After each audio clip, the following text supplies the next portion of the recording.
Welcome back to another episode of FPO&G, Financial Planning for Oil and Gas Professionals. This week on the podcast, I'm excited to visit with Massiel Diez. We're going to talk about all things money and marketing. Massiel, thanks for joining us on the podcast. Hey, Jared, thanks for having me on. I'm excited for our convo.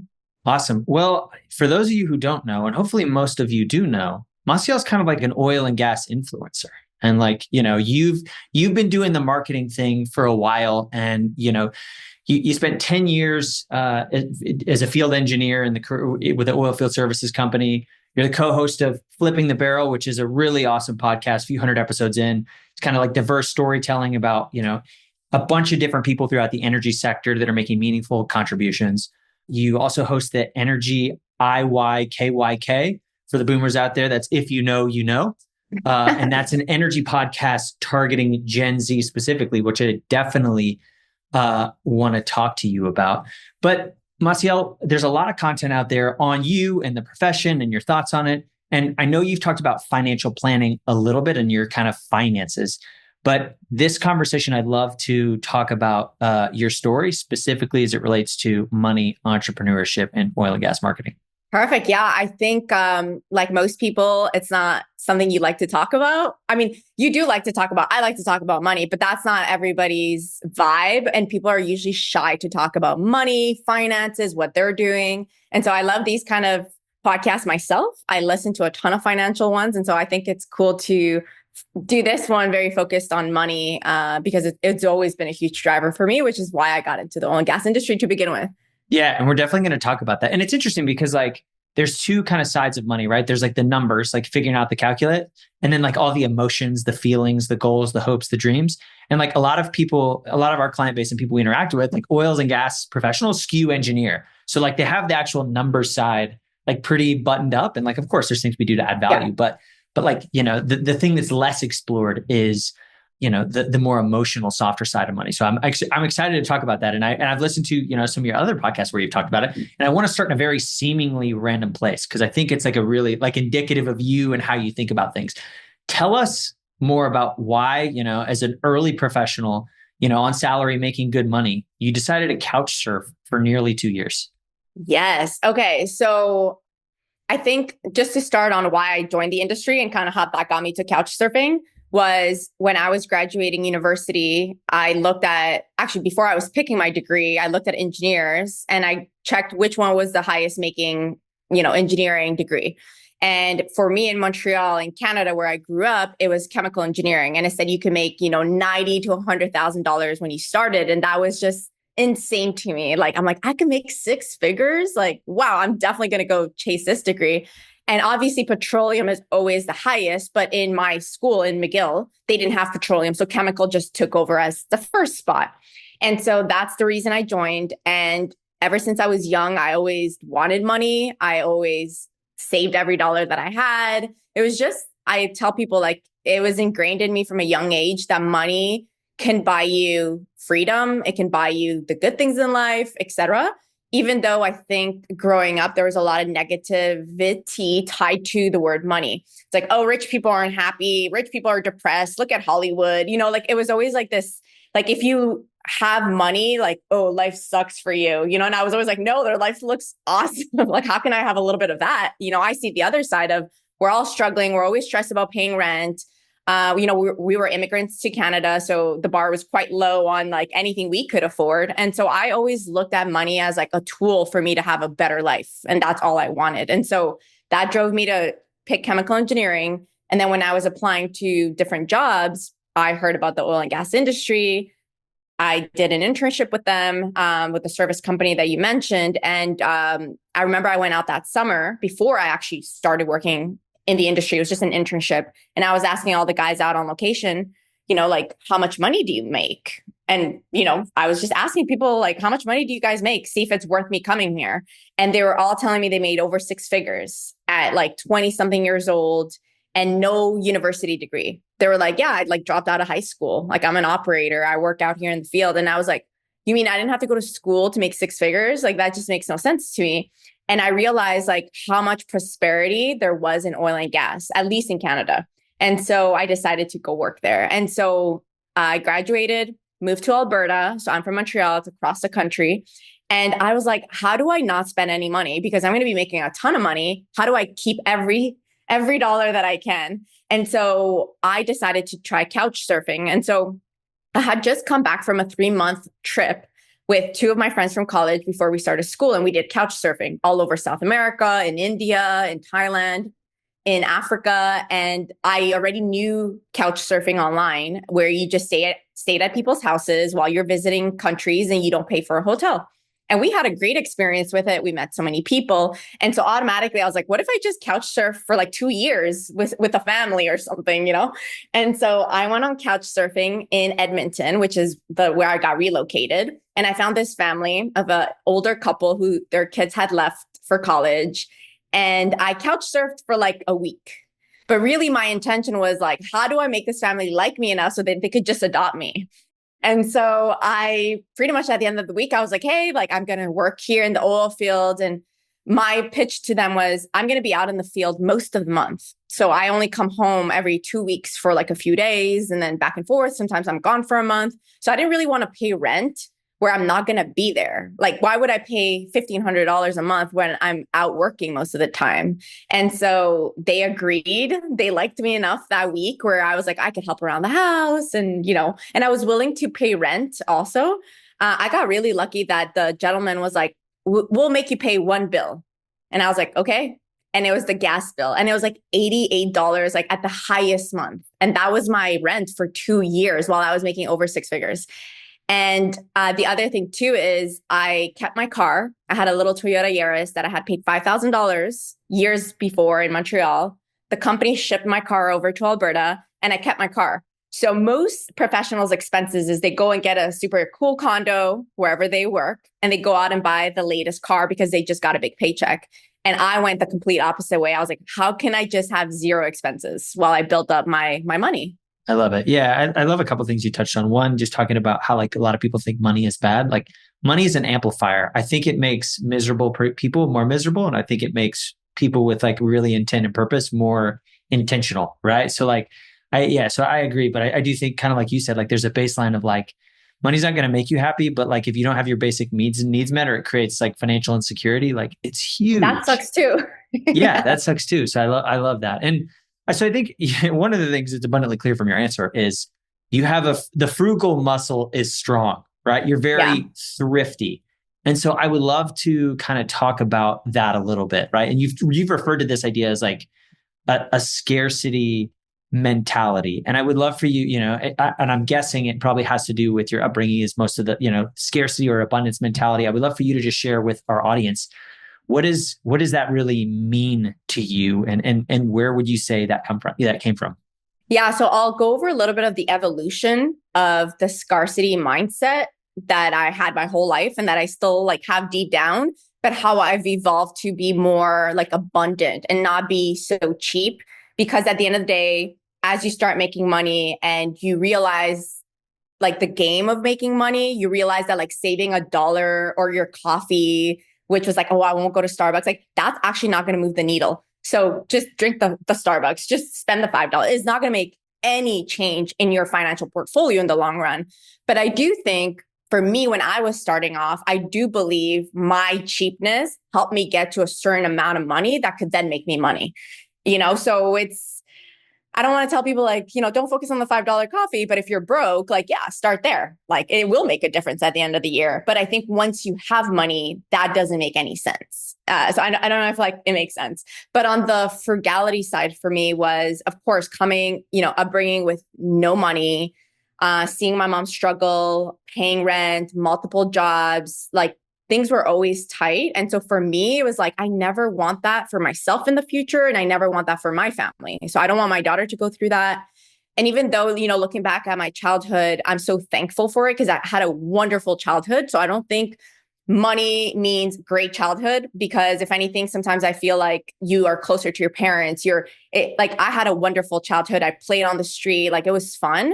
But I do think the financial side just has something in me where I was like, I'm going to save every dollar because I don't ever want to feel what my mom feels of like not being able to afford things. And so from a young age, I had multiple jobs from the age of like 14. The second I could work, I was cleaning the snow on people's driveway. I was shoveling, whatever, cleaning up leaves, whatever thing that I could do to make money. And then I would just save it. So I was never a spender. I was a saver.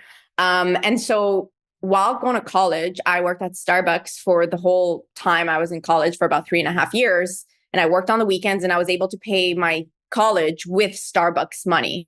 That's how much I saved up. Also, Canadian universities are not the same as Americans. I just want to make sure people understand that. I think my tuition was like $3,000 per semester, nothing like the US. And so I was able to make the $3,000 working at Starbucks and paying off my college debt. That was a big thing for me. I didn't want any debt. I've never had debt. I've never paid a car with debt. I've always paid cash for my cars. I've always paid cash for anything that I can. Like financing for me was always like, I thought it was crazy. Like loans, I've never done loans. And so again, I just think like I was smart financially from a young age, but it was a lot of saving every penny that I could. And I also realized that that's not also a good way of living because you also have to spend the hard money that you've earned. And so I would say I'm in a place today where I want to live my rich life. And that means spending money on the things that are valuable to me.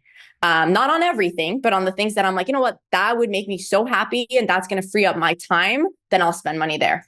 Yeah, I love that you talked about your rich life. I know in other podcasts you talk about Ramit Sethi and there's some really good things. Like one of his ideas that I love is being just like lavish on things that you get excited about and frugal the things you don't, right? Just like, and a lot of people, it's like default programming. I'm either frugal in everything or lavish in everything, but I think the more balanced approach is really more meaningful. It's interesting because like you were talking about, you kind of had some interesting thoughts in there of talking about you don't want your kids to have to struggle, but also getting to see your mom struggle, it wasn't so damaging and it might have created some grit, some resilience, some gratitude, and that drive to maybe be more frugal than you otherwise would. Would you say that scarcity mentality has been more of an asset or a liability in your life, or maybe somewhere in between? I really think it's been an asset because I always tell people like I am who I am today because of my mom, because of my childhood, because of being an immigrant in Canada. And so I've been lucky that I've turned all of those challenges into positives, but I could see how people can be like, well, my parents weren't rich and I didn't go to university. I couldn't get into the best colleges. My parents don't know people, so it's like you have to change your mindset. And I used all of the challenges that I faced to positives, which today I don't have to worry about what my daughter, or like paying rent and things like that. So I think it's really cool when you can kind of change your childhood to something better. But to your point on kids, that's also a struggle that we have as a family where we don't want her to grow up where she doesn't become who she could be because she's so comfortable that mom and dad just have money or can take care of her. And so we're also trying to instill in her, like I tell her at the grocery shop, I'm like, do you have money? I don't have money. Do you have money? Like, I'm not going to buy you this because we can. And because like you could as a parent, we really try to make her realize from a young age that she needs money. And even when we're working, we say like, see, mom is on the computer. Mom is making money so she can pay for you. And so we want to make sure she also grows up with like the mindset around money and how she needs to work for it. And mom and dad aren't going to take care of her. I mean, we are, but she won't know that, Yeah, it's interesting because like a lot of people we speak with, it's like this like duality of like, hey, I want to help my kids, but two, I don't want to rob them of their motivation. And so it's kind of like a delicate balance. And I think it's something where like that the answer of what's right changes as your kids grow up, as like your kids reveal who they are. Your kids are different, so they're probably going to need different things in like your financial situation. So yeah. I love that. It's definitely not black or white. So Massiel, do you feel like you've overcome the scarcity mentality, or like it's always going to be part of who you are? I'll say I'm still working on it. Like for example, I was thinking about this the other day. I didn't even buy my husband bought my first luxury purse, which was a Louis Vuitton and Yves Saint Laurent. And even though I walked into the stores, I don't know, 100 times over my 20s, I never could wrap my head around with spending $2,000 to $3,000 to $4,000 on a purse. Even though I was making six figures at like 22, like I had money in the bank. It was never like, I don't have money. It was like, I just can't wrap my head around this kind of money for this.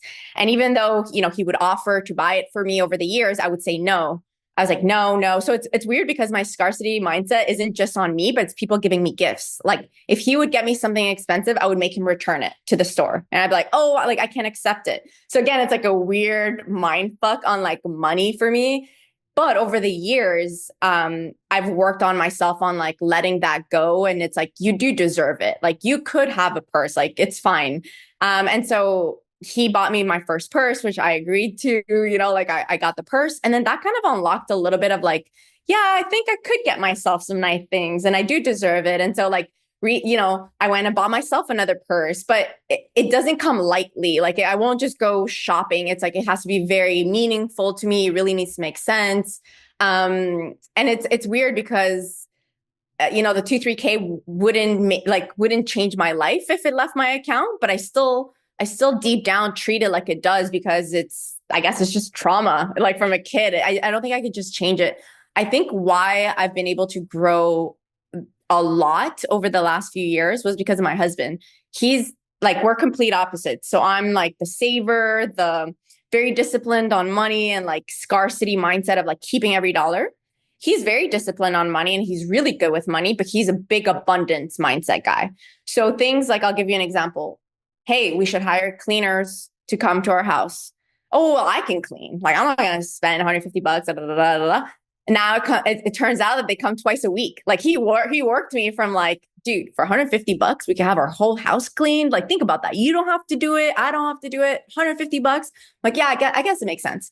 Then it was like, what if they come twice a week? Our house is always dirty by Friday, and it was like, and it's this weird thing of like, oh, I don't want to pay for this extra thing. Cause like, I mean, it doesn't matter. But again, it's like, I'm trying to control the money that's coming out, et cetera.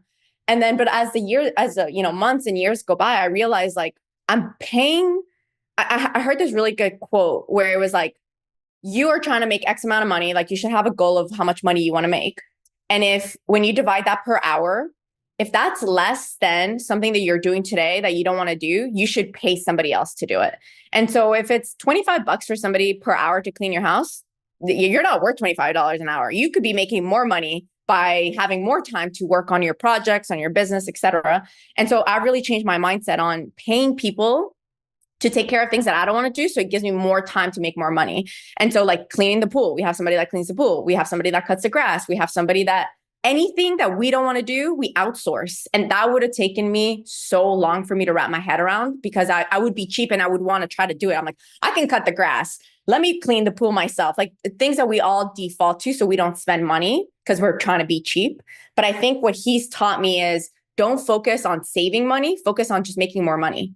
And so having that mind shift of not, oh, what, 2-3K for this purse, like, can I really afford it? Yes. Okay. It's like, how can I make 2-3K really easily so that I can buy this? So it's all about how do you make more money, not how do you save more money. And so I think that's kind of how I've grown over the years over it. But I would say he's been like my money therapist every day. Yeah. And I bet if we were to interview him, he would probably say you pulled him in the direction of probably, the happy medium of somewhere in between. I love that. Yeah, I think, scarcity mentality is, like you said, it was an asset. So you don't necessarily want to outgrow it, but growing money endlessly isn't very helpful, right? It does like the only value in money is helping you use it to live a meaningful life. Yes. And like actually enjoying it, that's like right. What does it do for you? Like he would always say like, okay, let's say $1,000 is what we're spending to outsource things this year, per month. What's that $1,000 going to do for your happiness in the bank account? Honestly, not much. You probably wouldn't even notice if you lost $1,000 in your bank account, you probably wouldn't even notice. You wouldn't call it like you probably wouldn't even notice it, but it brings you all this freedom and your house is clean and your grass is nice, your pool's done. So I think I realized like, that's where you have to put it on. Like, is this making me happier? And if so, then I'm willing to spend money on it. Yeah. And I think this is where having goals is helpful, right? Because like if you don't have goals, it's easy to save to infinity. You know what I mean? Because like you don't know when to stop. Or like, hey, I've done the math. I need to save X dollars a year to retire at this date and go on these trips that I want to. Okay, cool. Anything above and beyond that, you could save a little more if you want, but you don't really have to because your goals. Like, and part of it comes down to, hey, I don't know what my destination is. So like, I just got to throw as many acorns in the tree because I don't know how long winter's going to be. So like just the exercise of figuring out, hey, like, what am I solving for will help to kind of give you freedom. And I love you talking about like, like nobody goes from being a saver to a spender overnight. Like, how do I just It's a challenge work in myself progress. here? Yeah. Yeah. And just get to see the fruits of it. But it sounds like it's been beneficial to you. So that's awesome. I want to pivot and talk about, you kind of talked about this a little with your story of, hey, talking about why you picked chemical engineering. So like, and it's funny, this advice, like a lot of people say, follow, there's two camps, like follow the money. And there's another camp that says, hey, follow your passion. And I'm curious about you, like, where would you say you fall on that spectrum? And then has your answer to that question been the same over time? I think it's evolved. Like, okay, if we look back at starting college and whether I would have went to chemical engineering or not, my passion at that time, and still kind of is today, is I loved YouTube. So I wanted to be a YouTuber. But again, my mom and family was like, you can't make a living with YouTube. Like, you got to be an engineer and this is your way out. And that's what I thought too, was like, if I focus on my passion, how many people really make it on YouTube? Like, it's a small amount. How many people make it to Hollywood if your passion was to be an actor or an act, or a model, et cetera? Like, it's quite low. Whereas if you get this career, like, you're going to get a job, and we need tons of workers. And so I think I don't know which path I chose correctly, but what I decided to do in the moment, because I didn't know where YouTube was going to go, I personally think if I would have worked really, really hard and doubled down on what I'm good at and followed my passion for YouTube, I do believe I could have been a huge YouTuber and made millions a year. Like, I know that could have easily been me because I would have worked really hard at it. I was at the right timing when YouTube was about to take off.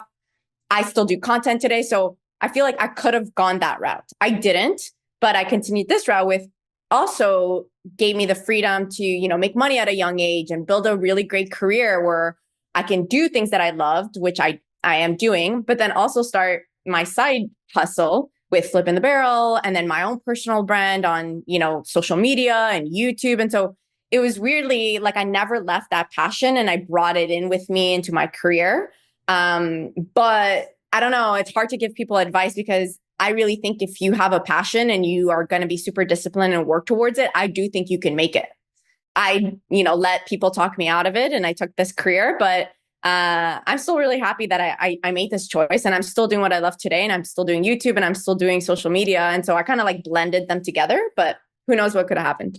Yeah. And it's tough because like it gets kind of back to like this scarcity mentality of like it's almost like the financial security of like your very technical job created the safety net that it allowed you the creative energy to like pursue that. And so like the content is one of those weird things where like the seeds you're planting today won't come to fruition for years, is like the way we think about it. Right. And like you probably feel similarly. It's like I'm planting seeds that are going to be plucked at a very different time. So like if it was your sole source of income and like you woke up and like day one, yeah, you would have grinded. But a lot of times it's like, it's a little delayed gratification. So I always wondered if you had to almost do both simultaneously.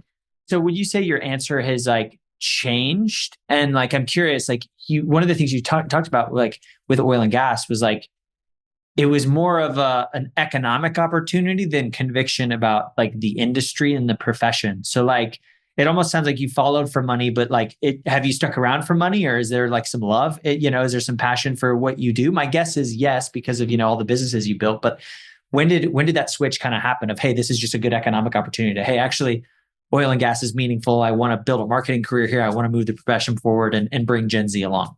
Yeah, so I definitely changed. So I was in the field for 5.5 years with the company, and then I went into like sales role for another like 5+ years.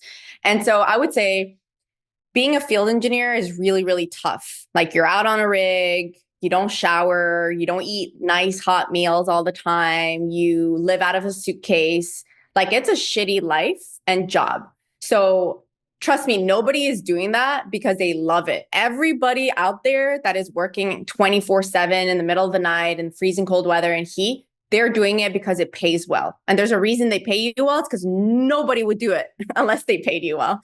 And so, it was a driver to get into it. It was a driver to stay into it. I mean, I remember calling my husband from the rig at like 3 a.m, crying, going like, I hate this job. I don't want to do this anymore. And he would say, you could always quit. Like, nobody's holding you to do this job. And I'm like, yeah, but the money's so good. Okay. And then you wake up the next day and you're like, yeah, my paycheck looks really good this week. And then it's a cycle of all of us. I remember with multiple field engineers, when we would talk, we're all like, I'm quitting. I just need one more paycheck. And so I realized like we were all just killing ourselves out there because we wanted the money and we were young, and this is the perfect time to do it. That's what I tell people. I'm like, go be a field engineer, because you don't want to be a field engineer when you're 30, 40. Like that would suck. You're 20 and you're young, you don't have kids yet or family, go do it. And so I would say for the first 5 years, I just did it for the money. Then eventually, it turned into a passion where I started to realize like the bigger picture of energy, where I wasn't just like this little thing. It was like bigger, where it was like, wow, I could really build a great career here. I could really move up. I can continue to make good money, connections, relationships. And, then my passion really started to shine a little bit more. And then I started to do content right when I was getting out of the field at that 5-year mark, where I wanted to show what I was doing for work to inspire other people. Like, hey, if I could do it for the last 5 years, you can too. And I would always also talk about the financials of it, saying like, if you are struggling, like come work in the industry because you can make really good money. That can then set you up. That can help set your family up. So yes, there's a lot of sacrifices behind it, but if I could do it, you could do it. And so I think that passion eventually turned into social media, into the podcast, meeting Jamie. And so it's been a journey, but I would say it probably evolved like 5 years into it. Awesome. Yeah. And I mean, most careers do, right? Because you evolve as a person, and what you need and expect from something in your 20s is different than in your 30s and different than in your 40s. And I think one of the things about oil and gas is the opportunity set is so expansive. There's so many different, you could just kind of be a W-2 employee. You could be a consultant, just provide your engineering services. You could start your own company, right? Like, and I'm sure Flipping the Barrel is full of conversations like that people, nobody's career is linear in any way. And so there's just a lot of opportunity to grow with it and with the profession as you grow. So I'd love to talk about, so you have a very unique background, unique journey. And as like you've said, mentioned multiple times, it's an evolution, like it's still like ongoing. And like concurrently of you being on this journey, you've interviewed a bunch of really high performing executives and energy professionals that are also like just crushing it in their respective professions. Like you have a lot of information kind of at you. And so like, I'm curious how would you say all those things come together to form like your view of like financial planning when you think about like providing for yourself financially and like thinking about your financial future? What would you say like you're solving for? So two things on meeting a lot of people that I work with or just through the podcast, et cetera, of people who've made really good money. But I was always shocked that I thought, if you make 6 figures from the time you're 22 years old, like you guys are all set for life. Like, why are you still working? That was always my question when I'd be out on a rig and I'd see like a 60-plus-year-old company man making $3 to $5 grand a day to just be sitting there. And I was like, why are you here? Like, you've been working here for 30, 40 years.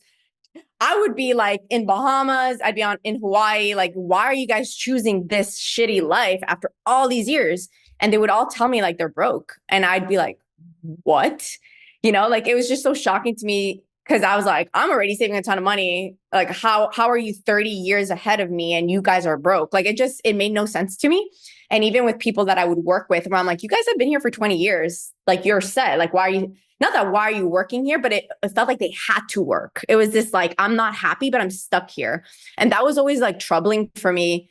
And I realized as people live above their means and they want to keep up with the Joneses, they get a promotion, they get a new car, they get their little bonus per year, they go out and go crazy and buy nice things.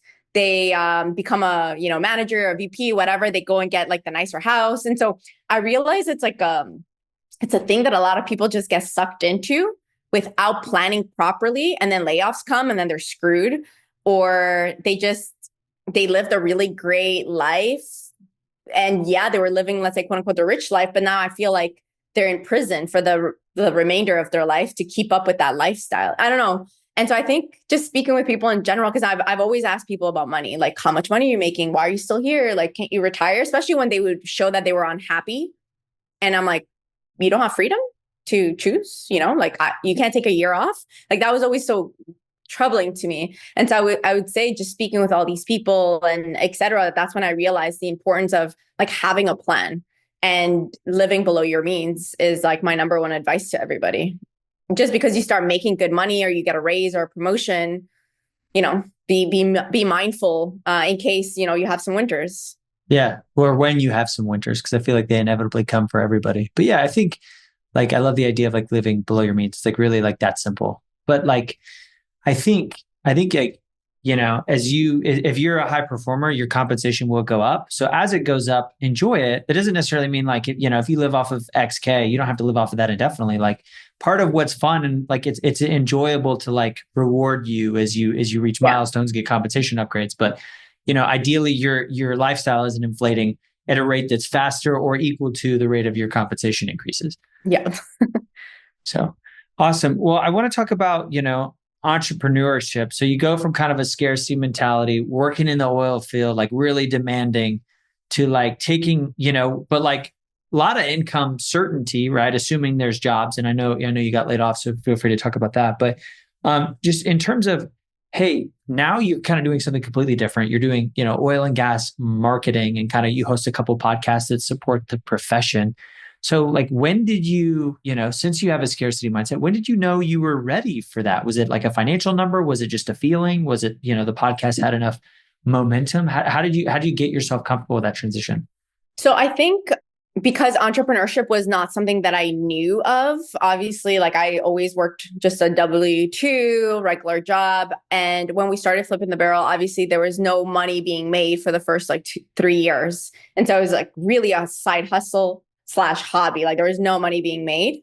And I think as we got momentum, we got sponsors, I realized like, wow, you can get paid for value, like outside of my traditional job. And so I think that was an eye opener for me to realize like, wait, there's other ways to make money. And I think when you're taught like just go to school and get a job and like that's how you make money, I realized like there's so many ways to make money, especially in this day and age with like social media and with YouTube, with Instagram, with TikTok. I mean, you see influencers on TikTok, on all of these apps make millions of dollars a year. And I'm like, how? And they're just creating content. And so I think seeing other people make a lot of money on social media made me realize like, what am I doing wrong? Or like, how do I do that? Like I also want to make some of that.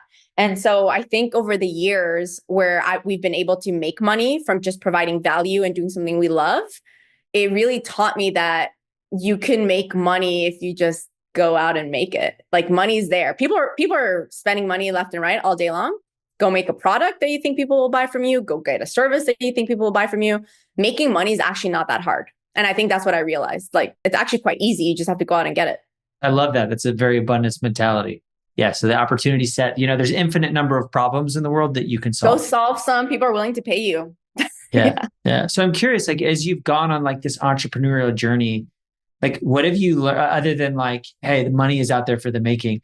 Is there anything else you would say you've like learned about the profession or maybe yourself from hosting, flipping the barrel, or kind of going on this entrepreneurial journey?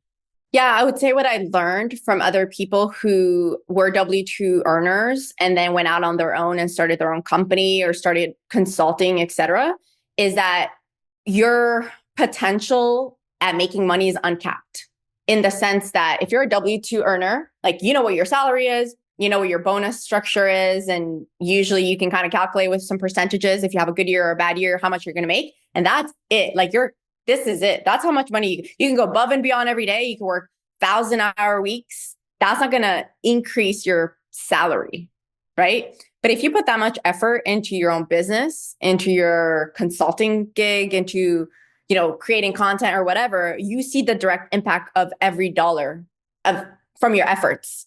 So I think I realized, if you are a high performer and you bring value to the business, you can go out on your own and make so much more money than just working for a W-2, And so I think I realized my potential here is capped.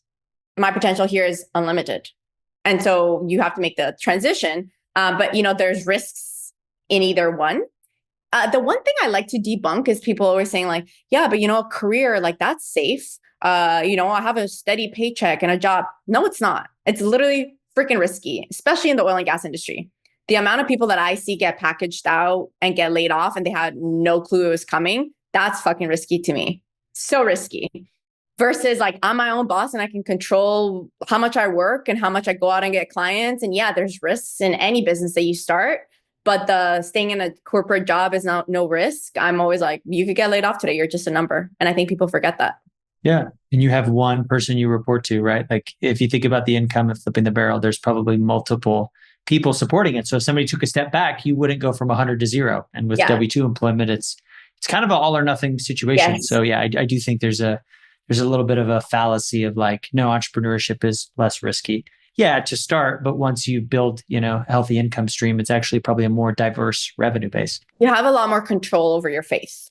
Yeah, that's exactly right. And again, the downsides are higher too, right? Like, if you can make no money, if you work a W-2 job for a year, you're not going to make no money. And do nothing, you can get paid. Yeah. So I want to land the plane talking about flipping the barrel. So, and if energy, if you know, you know. So I'd love for you to just talk about, I kind of summarize it briefly, but again, your own words to say, hey, like, what are the missions of those two podcasts for our listeners who may or may not be familiar?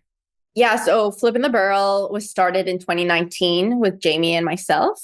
And the reason we started it was two simple reasons. One, we wanted to shine a positive light on the oil and gas industry for the general public, just because we felt like we had both been working in it for like 7+ years at that time.